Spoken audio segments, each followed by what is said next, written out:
جدی پسر، به خاطر یه ایدئولوژی تمام آینده‌مون زیر علامت سواله ها.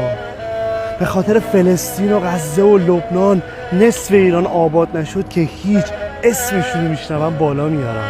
به خاطر یه انرژی هسته‌ای که نفهمیدیم بود و نبوده شد کل ارتباطاتمون با دنیا قطعه، حتی یه برق هم نتونست تامین کنه.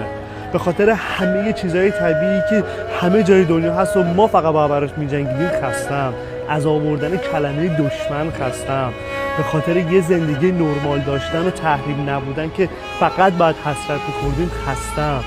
به خاطر تمام تنش‌های این چند روزه خستم. به خاطر دوری از خانواده و رفقا خستم. به خاطر تفکر پشت نظام وظیفه خستم. من نمیخوام شهید شم.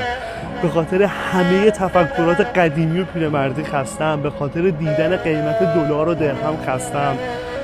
ببین، من به خاطری که تو خاورمیانه به دنیا اومدم خستم. من خیلی خستم.